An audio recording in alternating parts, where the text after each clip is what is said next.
ഇപ്പോൾ കുഴപ്പമില്ല, കുറച്ചു കഴിഞ്ഞ് വീട്ടിൽ പോകാമെന്ന് പറഞ്ഞു. സൂരജ് മൂളിക്കൊണ്ട് ഗൗരവത്തോടെ പറഞ്ഞു. ഫോൺ അക്കുന് കൊടുക്ക്. അയാൾ പറഞ്ഞു. നിത്യ ഫോൺ ആകാശിന് കൊടുത്തു. അവൾക്ക് അങ്ങനെ ഇടയ്ക്ക് ഉണ്ടാവാറുള്ളതാ. ഇപ്പോൾ ഡോക്ടർ എന്തു പറഞ്ഞു? അയാൾ ചോദിച്ചു. രക്തക്കുറവുണ്ടെന്ന് പറഞ്ഞു. പിന്നെ നല്ലോണം ക്ഷീണമുണ്ട്. ഇപ്പോൾ ഡ്രിപ്പ് ഇട്ടിട്ടുണ്ട്. കുഴപ്പമൊന്നുമില്ല, ഇന്ന് തന്നെ വീട്ടിൽ പോകാം, ആകാശ് പറഞ്ഞു. ഏതാ ഹോസ്പിറ്റൽ? സൂരജ് ചോദിച്ചു. ആകാശ് ഹോസ്പിറ്റലിൻ്റെ ഫുൾ ഡീറ്റെയിൽസ് കൊടുത്തു. ഞങ്ങൾ അങ്ങോട്ട് വരുന്നുണ്ട്, സൂരജ് പറഞ്ഞു. ആകാശും സൂരജും തമ്മിലുള്ള സംസാരം തുടങ്ങിയപ്പോൾ തന്നെ ലക്ഷ്മി ഡ്രസ്സ് മാറ്റാൻ പോയിരുന്നു. വേഗം തന്നെ അവർ ഡ്രസ്സ് മാറ്റി ഇറങ്ങി. വാതിൽ മടച്ചുപൂട്ടി. സൂരജ് ഓഫീസിൽ നിന്ന് വന്ന വേഷത്തിൽ തന്നെയായിരുന്നു. യൂണിഫോം മാറാൻ നിൽക്കാതെ അയാൾ കാർ തിരിച്ചിട്ടു. ലക്ഷ്മിയും കാറിൽ കയറി. സൂരജ് മാക്സിമം സ്പീഡിൽ വണ്ടിയെടുത്തു. വിഷൻ ഇടയ്ക്ക് നിത്യയുടെ വിവരം അറിയാൻ വേണ്ടി വീട്ടിലെത്തിയപ്പോൾ വീട് പൂട്ടിക്കിടക്കുന്നതാണ് കണ്ടത്. അവരിവിടെ ഇല്ലേ? അയാൾ സ്വയം ചോദിച്ചു. പിന്നെ ആകാശിന് ഫോൺ ചെയ്തു. അച്ഛാ, ഞങ്ങളിവിടെ ഹോസ്പിറ്റലിലാ.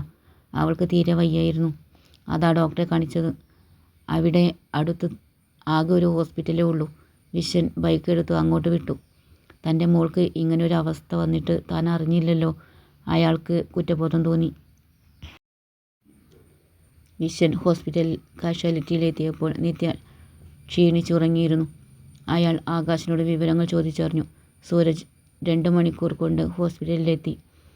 Ernakulam city police commissioner police യൂണിഫോമിൽ ഹോസ്പിറ്റലിലെത്തിയപ്പോൾ ആദ്യം എല്ലാവരും ഒന്ന് പേടിച്ചു. ഇവിടെ പോലീസ് കേസുമായി ബന്ധപ്പെട്ട ആക്സിഡൻറ്റോ ആത്മഹത്യാ ശ്രമങ്ങളോ അക്രമ സംഭവങ്ങളോ ഒന്നും റിപ്പോർട്ട് ചെയ്തിട്ടില്ല. പിന്നെ പോലീസ് എന്തിനു വന്നു? എല്ലാവരും പരസ്പരം നോക്കി. ഹോസ്പിറ്റൽ MD ആയ സീനിയർ ഡോക്ടറുടെ അടുത്തും വിവരമെത്തി.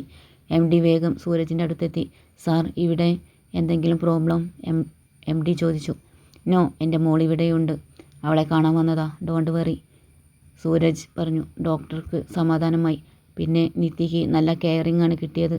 അവളെ റൂമിലേക്ക് മാറ്റി. റൂമിൽ പ്രൈവസി ഉള്ളതിനാൽ നിത്യയ്ക്ക് സന്തോഷമായി.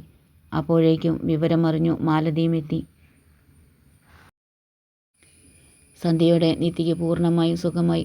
അവളുടെ വേദന മാറി. ആകാശ് നിത്യയെ നോക്കിയ ഡോക്ടറെ ചെന്നു കണ്ടു. നിത്യയ്ക്ക് ഇപ്പോൾ കുഴപ്പമൊന്നുമില്ല. ഇപ്പോൾ വേണമെങ്കിൽ വീട്ടിൽ പോകാം. രാവിലെ പോകണമെങ്കിൽ ആവാം, ഡോക്ടർ പറഞ്ഞു. ഇപ്പോൾ വീട്ടിൽ പോകണമെന്നാണ് അവൾ പറയുന്നത്, ആകാശ് പറഞ്ഞു. അവൻ ഒരു നിമിഷം ഡോക്ടറെ തന്നെ നോക്കി നിന്നു. പിന്നെ ചോദിച്ചു. മാഡം, ഈ വേദന ഇനി എല്ലാ മാസവും ഉണ്ടാവില്ലേ? ഇത് പൂർണ്ണമായും എങ്ങനെയാ മാറുക? ഇത് കണ്ടു നിൽക്കാൻ കഴിയുന്നില്ല, അതുകൊണ്ട് ചോദിച്ചതാ. ഓക്കെ, മനസ്സിലായി. ഇങ്ങനെ ചില പെൺകുട്ടികൾക്ക് സാധാരണ ഉണ്ടാവാറുണ്ട്. ഒരു കുഞ്ഞ് ജനിച്ചാൽ അത് മാറിക്കോളും, ഡോക്ടർ അവനെ സമാധാനിപ്പിച്ചു. ആകാശ് തിരിച്ചു നടന്നു. നേഴ്സ് ബില്ല് കൊണ്ടുകൊടുത്തു. സൂരജ് ബില്ല് അടച്ചു വന്നു. ആകാശ് മെഡിസിൻ വാങ്ങി വന്നു. അവർ അപ്പോൾ തന്നെ ഹോസ്പിറ്റലിൽ നിന്നിറങ്ങി. ആകാശിൻ്റെ തോളിൽ തൂങ്ങിയാണ് അവൾ നടക്കുന്നത്. എല്ലാവരും വീട്ടിലേക്ക് മടങ്ങി. സൂരജിനും ലക്ഷ്മിക്കും താഴെയുള്ള അവർ ആദ്യം താമസിച്ച റൂം കൊടുത്തു. ആകാശ് നിത്യയെയും കൊണ്ട് മുകളിലേക്ക് നടന്നു. ആദിക്ക് ആകെ മടുത്തു തുടങ്ങിയിരുന്നു. പാറു ക്ഷമയോടെ നിന്നു. തിരക്കും ബഹളവും കുറഞ്ഞു തുടങ്ങി. ആദി ആകാശിന് ഫോൺ ചെയ്തു. മോളെവിടെയാടാ? അവൾ ഉറങ്ങി, ആകാശ് ഒറ്റവാക്കിൽ ഉത്തരം കൊടുത്തു. കൂടുതൽ ഡീറ്റെയിൽസ് കൊടുത്താൽ ആദി ആ നിമിഷം ഇവിടെ എത്തുമെന്ന് അവനറിയാം. ആദി മൂളിക്കൊണ്ട് നിരാശയോടെ ഫോൺ വെച്ചു. പാറു ആദിയെ നോക്കി. പിങ്കി മോള് ഉറങ്ങിയെന്ന് അവൻ പറഞ്ഞു. ആകാശ് ടൗണിലെ വലിയൊരു ഹോട്ടലിൽ നിന്ന് ഫുഡ് ഓർഡർ ചെയ്തു. 20 മിനിറ്റ് കൊണ്ട് ഡെലിവറി ബോയ് ഫുഡ് കൊണ്ടുവന്നു. ആകാശ് ക്യാഷ് ഗൂഗിൾ പേ ചെയ്തു. നിത്യ ക്ഷീണിച്ച് കിടക്കുകയായിരുന്നു. ആകാശ് അവളുടെ അടുത്തെത്തി. നിത്യമോളെ, നീ ഇങ്ങനെ വയ്യാതെ കിടക്കുന്നത് കാണുമ്പോൾ എനിക്ക് സങ്കടമാണെടി. നീ വാ, നമുക്ക് കുറച്ച് ഫുഡ് കഴിക്കാം. നിനക്ക് ഇഷ്ടപ്പെട്ടതൊക്കെ വാങ്ങിയിട്ടുണ്ട്. ഇനി നീ ഛർദ്ദിക്കില്ലല്ലോ? നിത്യ ഇല്ലെന്ന അർത്ഥത്തിൽ തലയാട്ടി. അതിനു മുമ്പ് എനിക്കൊന്ന് മേൽ കഴുകണം. എന്നെ ഹോസ്പിറ്റലിലെ സ്മെല്ല് പോലെ. ആകാശ് അവളുടെ ഡ്രസ്സ് എടുത്തു കൊടുത്തു. അക്കുവേട്ടൻ താഴേക്ക് പോയിക്കോ, ഞാൻ മേല് കഴുകി വന്നോളാം, അവൾ പറഞ്ഞു. അത് വേണ്ട, നമുക്ക് ഒന്നിച്ചു പോകാം. അവൻ കട്ടിലിലിരുന്നു. നിത്യ ഒരു നിമിഷം അവനെ നോക്കി നിന്നു. പിന്നെ രാവിലെ വാങ്ങിയ മെഡിക്കൽ കിറ്റിൽ നിന്ന് പാഡും അലമാരയിൽ നിന്ന് ഇന്നറും എടുത്ത് ബാത്റൂമിലേക്ക് കയറി. 1 മിനിറ്റ് അവിടെ ഒന്ന് നിന്നേ, ആകാശ് പറഞ്ഞുകൊണ്ട് നിത്യയുടെ അടുത്തേക്ക് പോയി. പിന്നെ അവളുടെ മുടി മുഴുവൻ വാരിയെടുത്ത് മുകളിലേക്ക് കെട്ടിവെച്ചു. ഇനി മുടി നനയ്ക്കേണ്ട, മേൽ കഴുകിയാൽ മതി, ആകാശ് പറഞ്ഞു. അവൻ ഇറങ്ങി ഡോറടച്ചു. നിത്യ ഉള്ളിൽ നിന്ന് ലോക്ക് ചെയ്തു. പിന്നെ വേഗം മേൽ കഴുകി ഡ്രസ്സ് മാറ്റി. അലക്കാനുള്ള ഡ്രസ്സ് ഒരു ചെറിയ ബക്കറ്റിൽ സോപ്പ് പൊടിയിൽ മുക്കി വെച്ചു. കുറച്ച് കഴിഞ്ഞ് അലക്കിയിടാം. അവൾ ഡോർ തുറന്ന് പുറത്തിറങ്ങി. ആകാശ് അവളെ കാത്ത് റൂമിൽ തന്നെ ഉണ്ടായിരുന്നു. അക്കുവേട്ടന് കുളിക്കണ്ടേ, അവൾ ചോദിച്ചു. ഞങ്ങളെല്ലാവരും കുളിച്ചു മാറ്റി, ആകാശ് പറഞ്ഞു. അവൻ നിത്യയെയും കൊണ്ട് താഴേക്കിറങ്ങി. അവിടെ ഹാളിൽ എല്ലാവരും ഉണ്ടായിരുന്നു. ഇപ്പോൾ എന്തെങ്കിലും പ്രശ്നം തോന്നുന്നുണ്ടോ, സൂരജ് ചോദിച്ചു. ഇല്ല, ഒക്കെ മാറി, നിത്യ പറഞ്ഞു. എന്നാൽ ഫുഡ് കഴിച്ചാലോ, മോള് ഉച്ചയ്ക്ക് തന്നെ ഒന്നും കഴിക്കാത്തതല്ലേ, വിശ്വൻ ചോദിച്ചു. മാലതിയും ലക്ഷ്മിയും ഡൈനിങ് ടേബിളിൽ ഫുഡ് എടുത്തു വെച്ചു. കുടിക്കാനുള്ള ഇളം ചൂടുള്ള വെള്ളവും എടുത്തു വെച്ചു. എല്ലാവരും ഫുഡ് കഴിക്കാനിരുന്നു. ലക്ഷ്മിയും മാലതിയും വിളമ്പിക്കൊടുത്തു. സൂരജിൻ്റെയും ആകാശിൻ്റെയും നടുക്കായിരുന്നു നിത്യ. അവളെ കഴിപ്പിച്ചതിന് ശേഷമാണ് ആകാശ് ഭക്ഷണം കഴിച്ചത്. അതിനുശേഷം അവളെ മരുന്നും കഴിപ്പിച്ചു. നിത്യ എല്ലാവരോടും ഗുഡ് നൈറ്റ് പറഞ്ഞു റൂമിലേക്ക് നടന്നു. കൂടെ ആകാശും. ആദിയും പാറുവും നിന്ന് ക്ഷീണിച്ചിരുന്നു. പിന്നെ അവർ സ്റ്റേജിൽ ഉള്ള കസേരയിലിരുന്നു. രാത്രി 8 മണിയോടെ പരിപാടി അവസാനിച്ചു. ആദിയും പാറുവും സ്റ്റേജിൽ നിന്നിറങ്ങി. പിന്നെ ആദി അവളെയും കൂട്ടി ഫുഡ് കഴിക്കാൻ പോയി. ആദി തന്നെയാണ് അവൾക്കുള്ള ഫുഡ് വാങ്ങി വന്നത്. അവളെ നിർബന്ധിച്ച് കഴിപ്പിക്കുകയും ചെയ്തു. ആദിയുടെ കൂട്ടുകാരും ഫുഡ് കഴിക്കാനിരുന്നു. അക്കുവിനെ പിന്നെ കണ്ടില്ലല്ലോ, നിത്യ കുട്ടിയുടെ വിവരവും ഒന്നും അറിഞ്ഞില്ല, ശ്രീജിത്ത് പറഞ്ഞു. ഞാൻ വിളിച്ചിരുന്നു, അവളെ ഹോസ്പിറ്റലിൽ കൊണ്ടുപോയി എന്നറിഞ്ഞു. അവളുടെ അച്ഛനും അമ്മയും വന്നിട്ടുണ്ട്. ഹോസ്പിറ്റലിൽ നിന്ന് വന്നോ എന്നറിയില്ല, ജെയ്സൺ പറഞ്ഞു. നമുക്കൊന്ന് അവിടെ വരെ പോയി നോക്കിയാലോ, വിവരം അറിയാലോ, പ്രവി പറഞ്ഞു. ഈ രാത്രിയിലോ? നാളെ രാവിലെ തന്നെ പോകാം, ഫൈസൽ പറഞ്ഞു. ജിനീത് എന്ന ജിനീഷ് മാത്രം ഒന്നും പറയാതെ എല്ലാം കേട്ടുകൊണ്ടിരുന്നു. ഇതെല്ലാം ആദിയും പാറുവും കേൾക്കുന്നുണ്ടായിരുന്നു. അവർ പരസ്പരം നോക്കി. അവൾക്ക് ഇത്രയും സീരിയസ് ആയിട്ട് അക്കു തന്നെ ഒന്നും അറിയിച്ചില്ലല്ലോ. അല്ലെങ്കിലും തൻ്റെ എല്ലാ കാര്യത്തിനും അവനും കുടുംബവും ഉണ്ടായിരുന്നു. അവൻ്റെ ഒരു കാര്യത്തിനും തനിക്ക് പങ്കെടുക്കാൻ കഴിയാറുമില്ല. ആദിക്ക് കുറ്റബോധം തോന്നി. അവൻ ഉള്ളതുകൊണ്ടാണ് താൻ ഇപ്പോഴും ജീവിച്ചിരിക്കുന്നത്. ഈ രാത്രി തന്നെ ആകാശിൻ്റെ വീട്ടിൽ പോകണമെന്ന് അവൻ തീരുമാനിച്ചു. ആദി വേഗം ഫുഡ് കഴിച്ചെഴുന്നേറ്റു. സർ, ഇനി ആരും വരില്ലെങ്കിൽ ഞങ്ങൾക്ക് പോകാമായിരുന്നു, കാറ്ററിംഗ് ടീമിലെ മെയിൻ സ്റ്റാഫ് പറഞ്ഞു. ഓക്കെ, പോയിക്കോളൂ. ബില്ല്, അവൻ ചോദിച്ചു. അതൊക്കെ ആകാശ് സാർ അടച്ചു ക്ലോസ് ചെയ്തിട്ടുണ്ട്. ഇനി ഒരു ബില്ലും അടയ്ക്കാനില്ല, സ്റ്റാഫ് പറഞ്ഞു. അവൻ അടച്ച ക്യാഷ് എത്രയായിരുന്നു, ആദി ചോദിച്ചു. 10,05,000 സാർ, സ്റ്റാഫ് പറഞ്ഞു. ഓക്കെ, ഇനി നിങ്ങൾ പോയിക്കോളൂ, ആദി പറഞ്ഞു. തൻ്റെ മാനസിക പ്രശ്നങ്ങൾക്കുള്ള ചികിത്സ മുതൽ ആകാശ് കണക്കില്ലാത്ത അത്രയും ക്യാഷ് തനിക്ക് വേണ്ടി ചെലവാക്കിയിട്ടുണ്ട്. അവൻ ഇന്ന് വരെ കണക്ക് പറഞ്ഞിട്ടില്ല. കൊടുത്താൽ അവൻ വാങ്ങുകയുമില്ല. അവനെപ്പോലെ ഒരു കൂട്ടുകാരനെ കിട്ടിയ താൻ ഭാഗ്യവാനാണ്. തൻ്റെ കൂടപ്പിറപ്പിനെ പോലെയാണ് അവനെ താൻ കാണുന്നത്. ഞാൻ ആകാശിൻ്റെ വീട്ടിൽ പോകുക. പിങ്കിമോളുടെ വിവരം അറിയണം, അല്ലെങ്കിൽ ഇന്ന് സമാധാനത്തോടെ ഉറങ്ങാൻ കഴിയില്ല. താൻ വരുന്നുണ്ടോ, ആദി പാറുവിനോട് ചോദിച്ചു. അതെ, ഞാനും വരുന്നു, അവൾ പറഞ്ഞു. വാ, വന്നിട്ട് ഡ്രസ്സ് മാറാം, ആദി അവളോട് പറഞ്ഞു. എടാ, ഞങ്ങളൊന്ന് അക്കുവിൻ്റെ വീട്ടിൽ പോയി വരാം. അവളുടെ വിവരങ്ങൾ അറിയാഞ്ഞിട്ട് ഒരു അസ്വസ്ഥത, ആദി തൻ്റെ ഫ്രണ്ട്സിനെ നോക്കി പറഞ്ഞു. ഓക്കേടാ, ഞങ്ങൾ നാളെ പോകുന്നുള്ളൂ, ജിനി പറഞ്ഞു. ഓക്കെ, ഞങ്ങളൊന്ന് വേഗം പോയി വരാം, പറഞ്ഞുകൊണ്ട് ആദ്യം മുന്നിൽ നടന്നു. പിന്നാലെ പാറുവും. കുറച്ച് മുന്നോട്ട് പോയപ്പോൾ കുറച്ചു നാട്ടുവെളിച്ചം മാത്രമേ ഉള്ളൂ. ആദി ഫോണിലെ ടോർച്ച് ഓൺ ചെയ്തു. എന്നിട്ട് പാറുവിനെ ചേർത്ത് പിടിച്ചു നടന്നു. അക്കുവിൻ്റെ വീടിൻ്റെ വിശാലമായ മുറ്റത്തേക്ക് കയറിയപ്പോൾ തന്നെ അവർക്ക് മനസ്സിലായി എല്ലാവരും കിടന്നൂന്ന്. അവരുറങ്ങി. ലൈറ്റൊന്നും കാണുന്നില്ലല്ലോ, പാറു പതുക്കെ പറഞ്ഞു. ഹാളിൽ മാത്രം 0 ബൾബ് കത്തുന്നുണ്ട്. നമുക്ക് നാളെ രാവിലെ വരാം, ആദി അവളെയും കൂട്ടി തിരിച്ചു നടന്നു. ഇതെല്ലാം നിത്യ കാണുന്നുണ്ടായിരുന്നു. പകൽ ഉറങ്ങിയതിനാൽ രാത്രി അവൾക്ക് ഉറക്കം കിട്ടിയില്ല. അതുകൊണ്ട് തന്നെ കണ്ണു തുറന്ന് കിടക്കുകയായിരുന്നു അവൾ. ആകാശ് ഉറങ്ങിയിരുന്നു. ആദിയുടെ വീട്ടിലെ ഒരുക്കങ്ങളും അത് കഴിഞ്ഞുള്ള ടെൻഷനും ഹോസ്പിറ്റലിലേക്കുള്ള ഓട്ടവും എല്ലാം കാരണം ആകാശ് നന്നേ ക്ഷീണിച്ചിരുന്നു. കുറച്ചു കഴിഞ്ഞു നിത്യ ബാത്റൂമിലേക്ക് പോകാൻ എഴുന്നേറ്റപ്പോഴാണ് മുറ്റത്തു ലൈറ്റ് കണ്ടത്. അവൾ ആ ഭാഗത്തുള്ള കർട്ടൻ പതുക്കെ മാറ്റി നോക്കി. ആകാശ് ഉണർന്നാലോ എന്ന് കരുതി അവൾ ലൈറ്റ് ഇട്ടിട്ടില്ലായിരുന്നു. അവൾ ആകാശിനെ വിളിച്ചതുമില്ല. പാവം, ഉറങ്ങിക്കോട്ടെ. ആദിയും പാറുവും തിരിച്ചു പോവുകയും ചെയ്തു. ആദി വീട്ടിലെത്തുമ്പോൾ അവൻ്റെ ഫ്രണ്ട്സ് മേശയും കസേരകളും ഒതുക്കി വച്ചിരുന്നു. അവൻ്റെ കുടുംബക്കാരെല്ലാം പോയിരുന്നു. വൈകാതെ അവൻ്റെ ഫ്രണ്ട്സും യാത്ര പറഞ്ഞു പോയി. ആ വലിയ വീട്ടിൽ ആദിയും പാറുവും മാത്രമായി. പാറു വീടൊക്കെ ചുറ്റി നടന്നു കണ്ടു. താഴെ ഒരു റൂമിൽ അവൻ്റെ അച്ഛൻ്റെയും അമ്മയുടെയും പെങ്ങളുടെയും ഫോട്ടോ ഉണ്ടായിരുന്നു. ആദിയുടെ ചുമലിൽ പിടിച്ചു നിൽക്കുന്ന ഒരു കൊച്ചു പെൺകുട്ടി. വട്ടമുഖത്ത് നെറ്റിയിൽ ചെറിയ കറുത്ത വട്ടപ്പൊട്ടും ചെറിയ ചന്ദനക്കുറിയും. നല്ല നീളമുള്ള ചുരുണ്ട മുടി ഒരു ഭാഗം മുന്നിലേക്ക് ഇട്ടിട്ടുണ്ട്. പെട്ടെന്ന് കണ്ടാൽ നിത്യയെപ്പോലെ. സൂക്ഷിച്ചു നോക്കിയാൽ മാറ്റം കാണാം. പാറു ഫോട്ടോ തിരിച്ചു വെച്ചു. ഒരു ഭാഗത്ത് പലതരത്തിലുള്ള കുപ്പിവളകൾ, പൊട്ട് ഇട്ട് വെച്ച ഒരു ഗ്ലാസ് ടൈപ്പ് ബോക്സ്, പലതരം നെയിൽ പോളിഷ്. റൂമിൻ്റെ ഒരു കോണിൽ 3 പേരുടെയും കുറച്ച് ചെരുപ്പുകൾ നിരത്തി വെച്ചിട്ടുണ്ട്. മറ്റൊരു കോണിൽ വളരെ ഭംഗിയുള്ള ഒരു ധാവണി സെറ്റ് ഹാങ്ങറിൽ തൂക്കിയിട്ടിരുന്നു. അത് പുതിയതുപോലെ തോന്നിച്ചു. പാറുവിന് വേദന തോന്നി. കൂടുതൽ നേരം അവിടെ നിൽക്കാൻ കഴിയാതെ അവൾ തിരിച്ചിറങ്ങി. ആദി അവിടെ ചുമരും ചാരി നിൽക്കുന്നുണ്ടായിരുന്നു. അവൻ്റെ കണ്ണ് നിറഞ്ഞൊഴുകിക്കൊണ്ടിരുന്നു. അവൾ വാതിൽ അടച്ചുപൂട്ടി. പിന്നെ ആദിയുടെ തോളിൽ കൈവച്ചു. ആ ധാവണി, അത് പുതിയതാണ്. എൻ്റെ കല്യാണത്തിന് ധാവണി മതിയെന്ന് അവൾ എപ്പോഴും പറയുമായിരുന്നു. അത് ഞാൻ ആകാശിനെ കൊണ്ട് വാങ്ങിപ്പിച്ചതാണ്. അതിവിടെ കൊണ്ടുവച്ചതും അവനാണ്.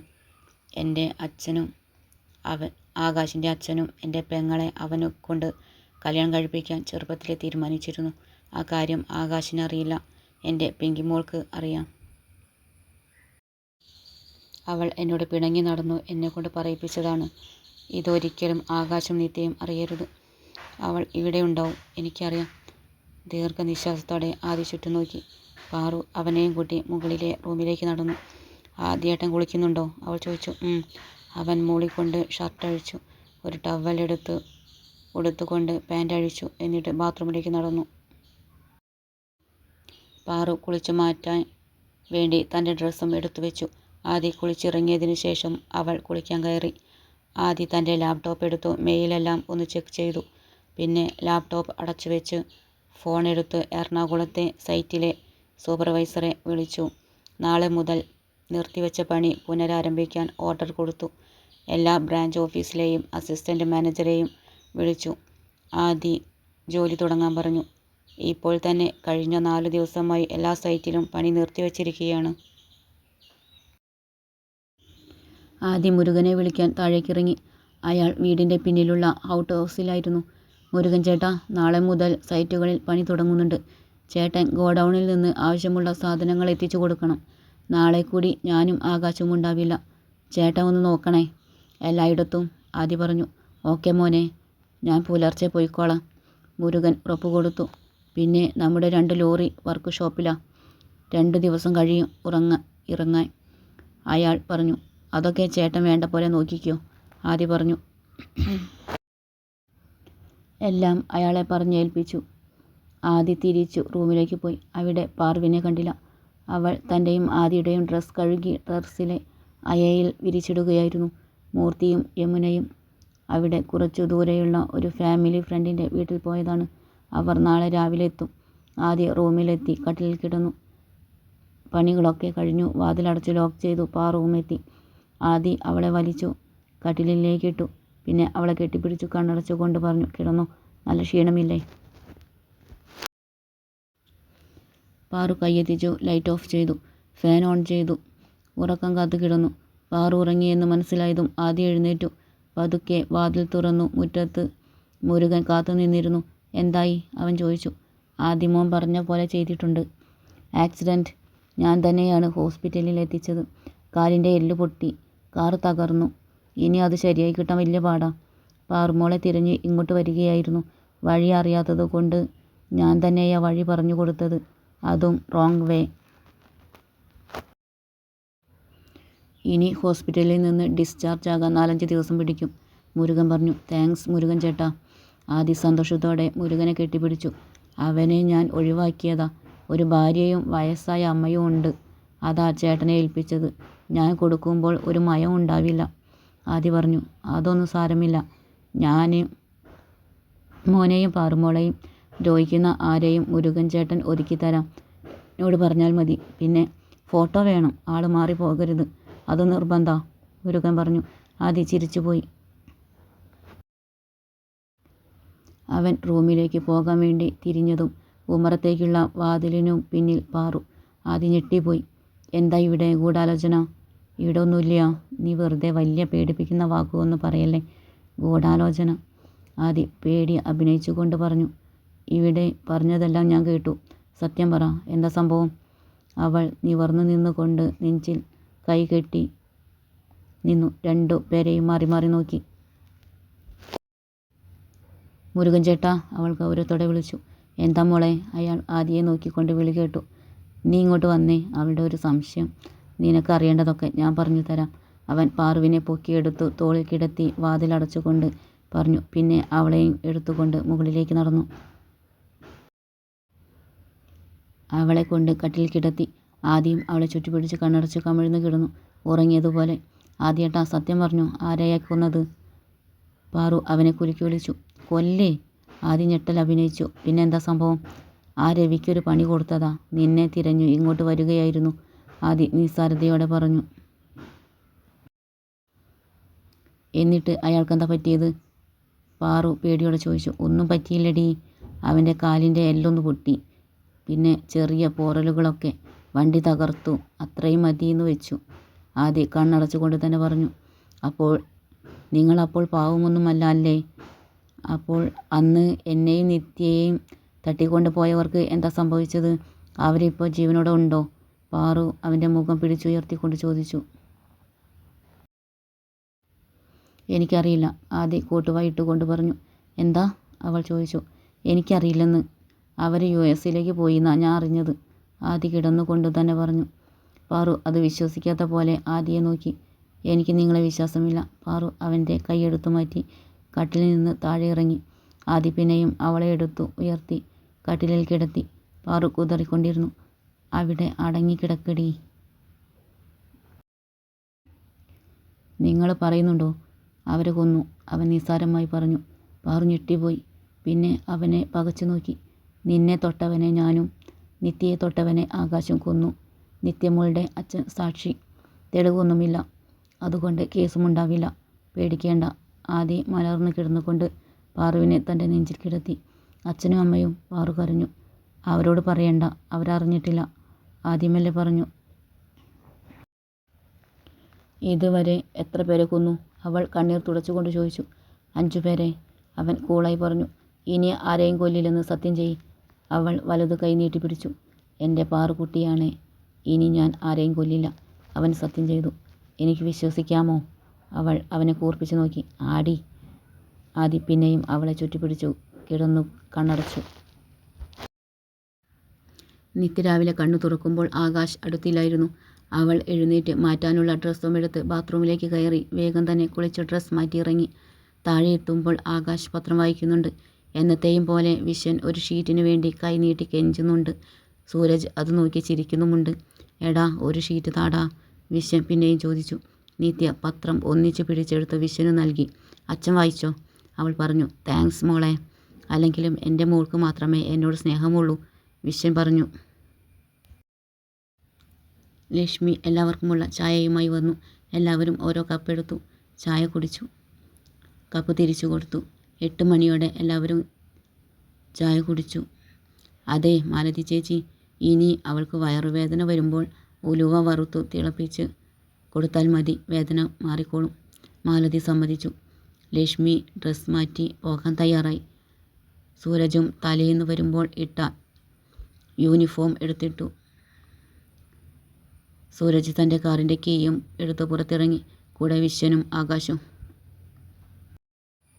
അപ്പോഴാണ് 4 ബൈക്കുകളിലായി ആകാശിൻ്റെ കൂട്ടുകാരുടെ വരവ്. മുറ്റത്തിൻ്റെ ഒരു കോണിൽ ബൈക്ക് നിർത്തി അവർ ഇറങ്ങി. ഭവ്യതയോടെ സൂരജിനെ നോക്കി. ഗൗരവത്തിൽ അയാളും അവരെ ഒന്ന് നോക്കി. രാവിലെ തന്നെ ആകാശിൻ്റെ വീട്ടുമുറ്റത്ത് പോലീസിനെ കണ്ടു അവർ പേടിച്ചിരുന്നു. അതും ഉയർന്ന റാങ്കുള്ള ഓഫീസർ. അവർ ആകാശിനോട് എന്താ സംഭവം എന്ന് കണ്ണുകൊണ്ട് ചോദിക്കുന്നുണ്ടായിരുന്നു. ആകാശിനത് മനസ്സിലായില്ല. അപ്പോഴാണ് ആദിയും പാറുവും അവിടെ എത്തിയത്. അങ്കിളെ, പോകാറായോ? ആദി സൂരജിനോട് ചോദിച്ചു. ആ, ആദി ഇന്നലെ ചെറിയൊരു പ്രശ്നത്തിലായിരുന്നു, അങ്ങോട്ട് വരാൻ കഴിഞ്ഞില്ല, സൂരജ് ക്ഷമാപണത്തോടെ പറഞ്ഞു. അത് സാരമില്ല അങ്കിൾ, ആദി പറഞ്ഞു. അവരുടെ ഫ്രണ്ട്സ് അന്തം വിട്ടു നിൽക്കുകയായിരുന്നു. അങ്കിളോ? ഇങ്ങനെ ഒരു ഓഫീസർ കുടുംബക്കാരായിട്ടുള്ളത് ആരും പറഞ്ഞില്ലല്ലോ. അവർ തമ്മിൽ നോക്കി. അപ്പോഴാണ് നിത്യ മുടിയും അഴിച്ചിട്ട് ഓടിയിറങ്ങി വന്നത്. പിന്നാലെ ലക്ഷ്മിയും മാലതിയും. ലക്ഷ്മി അവളെ പിടിച്ചു വെച്ച് മുടി കെട്ടിക്കൊടുത്തു. അവർ പിടിവിട്ടതും അവളോടി സൂരജിൻ്റെ കയ്യിൽ തൂങ്ങി. അയാൾ അവളെ ചേർത്ത് പിടിച്ചു. നെറുകയിൽ ഉപയോഗിച്ചു. ആരോഗ്യം ശ്രദ്ധിക്കണം, അയാൾ പറഞ്ഞു. നിത്യ തലകുലുക്കി. എന്നാ പോയാലോ? സൂരജ് ലക്ഷ്മിയെ നോക്കി. അവർ മൂളിക്കൊണ്ട് മാലതിയെയും വിശ്വനെയും ആകാശിനെയും മറ്റുള്ളവരെയും ഒന്ന് നോക്കി സൂരജിൻ്റെ കാറിൽ ചെന്ന് കയറി. സൂരജ് വിശ്വൻ്റെ കൈ പിടിച്ചു കുലുക്കി ഡ്രൈവിംഗ് സീറ്റിലും കയറി. പിന്നെ എല്ലാവരെയും ഒന്ന് നോക്കി കാർ മുന്നോട്ടെടുത്തു. ആകാശിൻ്റെ കൂട്ടുകാർക്ക് സമാധാനമായി. അതാരാ? ഫൈസൽ ചോദിച്ചു.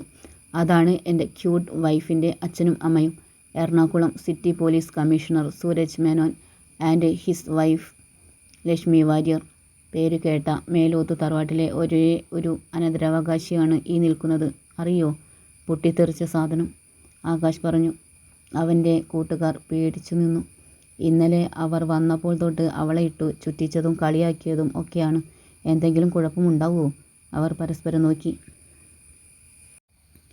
പെങ്ങളെ, ഞങ്ങളുടെ ഭാഗത്തുനിന്ന് എന്തെങ്കിലും തെറ്റുണ്ടെങ്കിൽ അത് തമാശയായി കണ്ടു ക്ഷമിച്ചേക്കണേ. അച്ഛനോട് പറഞ്ഞു കേസൊന്നും എടുപ്പിക്കരുത്, ജെയ്സൺ പറഞ്ഞു.